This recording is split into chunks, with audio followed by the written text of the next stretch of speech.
Bom dia a todos. Quero cumprimentar o Gustavo Godin, que também conheço nessa oportunidade, a Miriam Virme, Humberto, Raíssa. É um prazer compartilhar este painel com os senhores, a todos que estão aqui. O desafio é enorme, porque falar em 10 minutos sobre todos esses temas vai ser algo desafiador. Eu começaria por reconhecer o esforço hercúleo da NPD. Uma entidade criada há tão pouco tempo, com um desafio gigantesco, criada sem um quadro permanente de servidores, cargos em comissão, com um desafio gigantesco de regulamentar, de se estruturar, é algo inimaginável, realmente inimaginável. Num prazo de 2 anos, para conquistar a condição de autarquia, de um órgão regulador com realmente a independência, e é algo que deve ser reconhecido. Eu fiz questão de estar lá também no Tribunal de Contas da União, da comemoração dos 5 anos, e fiz questão de cumprimentar a doutora Miriam por esse trabalho gigantesco. Poucas pessoas alcançam uma certa unanimidade no seu segmento, e a doutora Miriam conseguiu isso, com técnica, com dedicação, e aqui fica o meu reconhecimento mesmo, e a todos os servidores da agência, da autoridade. Bom, eu imagino que um dos desafios tenha sido olhar para as outras agências, né? Bom, como é que as outras agências fizeram? Elas estão indo bem? O mecanismo de imposição de sanções, como tem sido feito isso?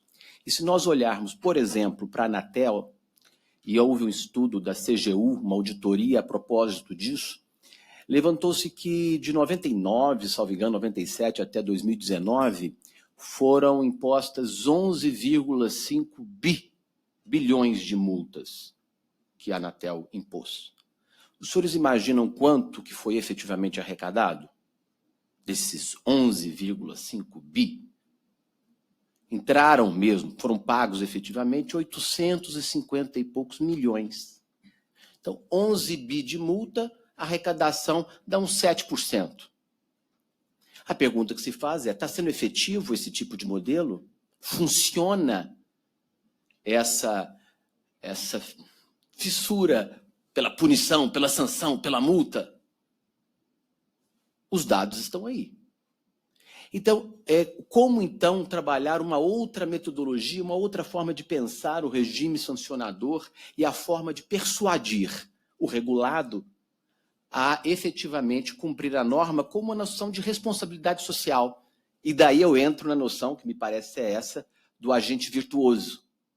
E não aquele meramente racional, condicionado pela ideia da punição. Aliás, se formos pensar no agente racional, basta ele olhar os dados, por exemplo, dessa arrecadação e da imposição de multas da Anatel para dizer, olha, vale a pena não cumprir. Porque quando eu for fiscalizado, se o for, vão me multar e aí eu posso até não pagar. Qual que é o estímulo? Zero estímulo. Então eu imagino que a Autoridade Nacional de Proteção de Dados esteja atenta a isso, e isso me parece evidente até pelo regulamento de dosimetria, que me pareceu muito pertinente, muito bem feito, nessa leitura de que esse modelo comando-controle, que é o modelo clássico de imposição de sanção, tem que ser repensado.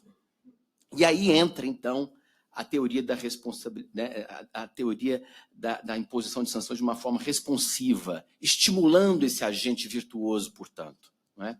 Como um desafio. E aí muda e é invertida a pirâmide, não é? A pirâmide regulatória, no sentido de, ao invés de priorizar a sanção, priorizar, na verdade, a persuasão. Que tipo de estímulo, que tipo de incentivo podem ser feitos para que o regulado possa espontaneamente cumprir.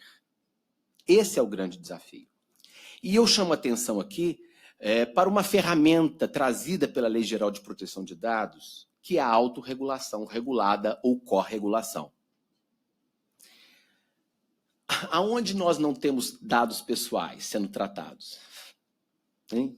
Vocês imaginam o espectro, a abrangência que a Autoridade Nacional de Proteção de Dados tem como missão fiscalizar? É tão gigantesca, é quase que todo o universo, tudo envolve dados pessoais, né, praticamente. E são segmentos tão diferentes, o farmacêutico, da construção civil, e são tantas nuances. dados diferentes, dados pessoais e o fluxo desses dados e as finalidades desses dados são tão diversas que realmente ou o Estado compartilha essa responsabilidade com a iniciativa privada ou ele vai fingir que faz o dever de casa e não o faz. E aí a autorregulação regulada me parece uma ferramenta muito interessante para compartilhar essa responsabilidade com o agente regulado, estimulando. E o que é essa autorregulação? É dizer, você, esse segmento, especialmente por meio de associações, entidades representativas, tem autonomia de detalhar, de regular, de se autorregular, à luz de suas nuances, que eu, Estado regulador, não alcanço, porque como é que a autoridade vai dar conta das nuances, dos detalhamentos, dos fluxos de dados de segmentos tão díspares? Então ele diz, olha, vocês aí terão essa responsabilidade ou a oportunidade de fazerem seu próprio regulamento, se autorregularem. E eu poderei, Estado regulador, reconhecer esse regulamento, que está lá no parágrafo 3º do artigo 50 da Lei Geral de Proteção de Dados, que diz que a autoridade poderá reconhecer. Qual é o estímulo para que a iniciativa privada possa se autorregular e se condicionar ao que ela realmente colocou? O que ela ganha com isso? Qual é o incentivo? O primeiro é segurança jurídica. Ou seja, se as associações realmente souberem, reconhecerem que elas, uma vez fazendo seus autorregulamentos, elas podem ter uma chancela, um reconhecimento da autoridade, elas vão ter uma certa tranquilidade de que aquilo que elas pensaram para aquele setor específico, em termos de normas internas, é o caminho correto, é o caminho certo. Estamos no rumo certo. Perceba, se não houver o reconhecimento da autoridade, não há o estímulo. Porque não há segurança jurídica.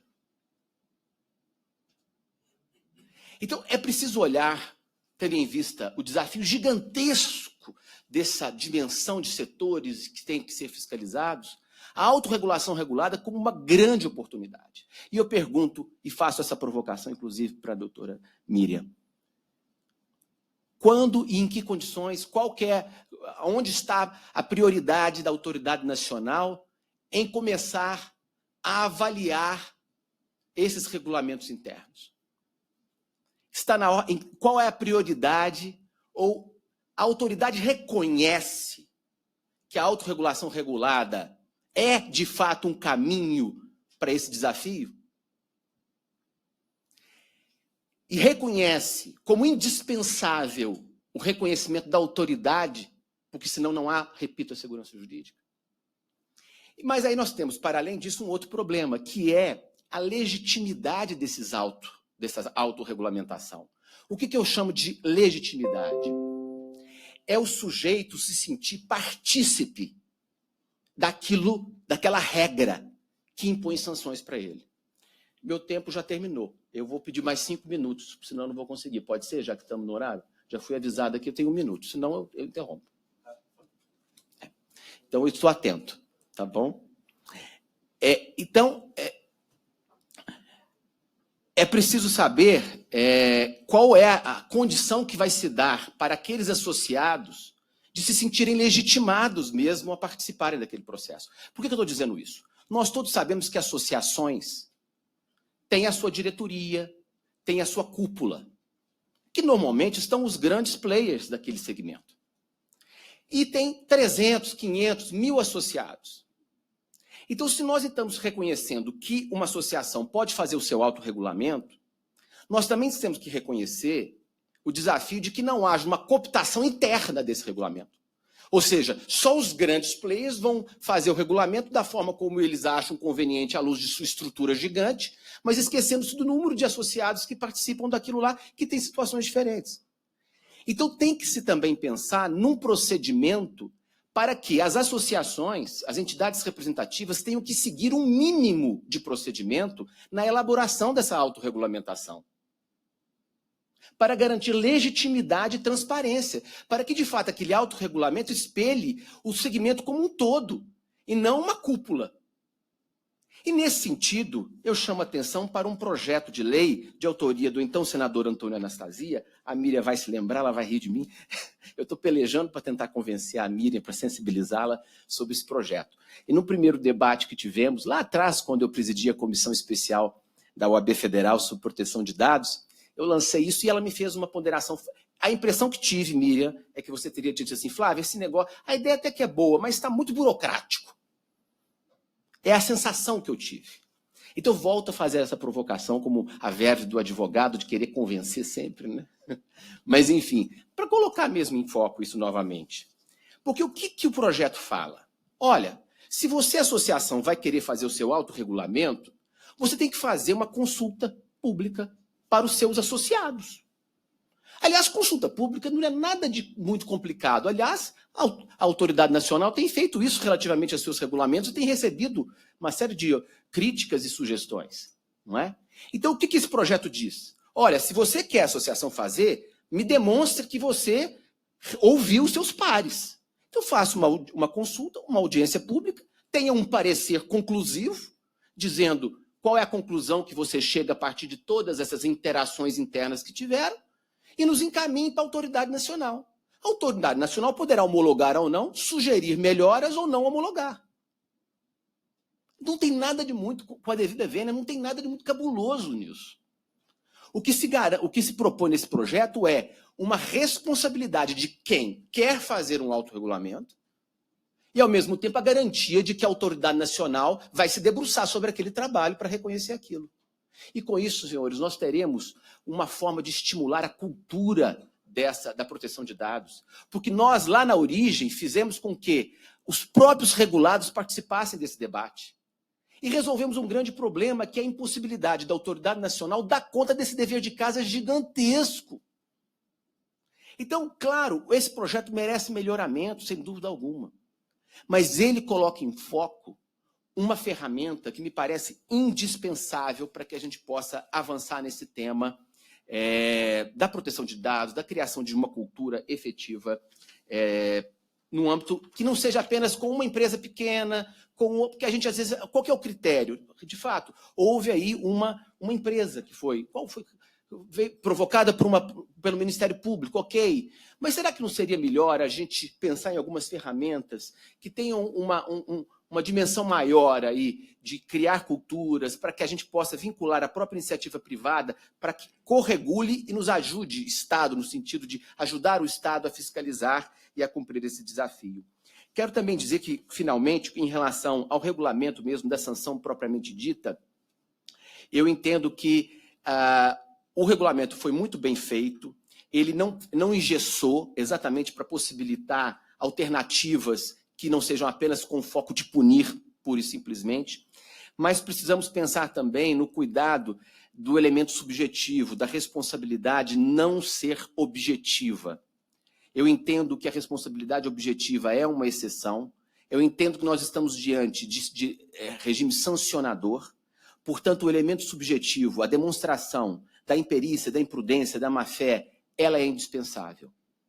Portanto, se há uma demonstração de que aquela empresa fez tudo o que era possível, para usar um termo da lei, razoavelmente possível, e ela o fez, mas ainda assim houve um vazamento, não necessariamente nós temos que entender que há uma punição.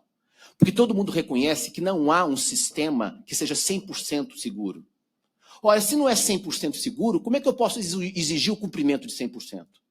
O que eu posso exigir é a demonstração de que, segundo as técnicas razoáveis e segundo as regras colocadas, inclusive as de autorregulação, eu fiz o meu dever de casa. Então, eu entendo que a responsabilidade objetiva ainda precisa ser repensada para aqueles que a defendem, não é? Para que nós podemos chegar também no momento maduro de uma imposição de sanção legítima e que, de fato, seja reconhecida por todos. Me desculpe ter passado meu tempo. Muitíssimo obrigado a todos.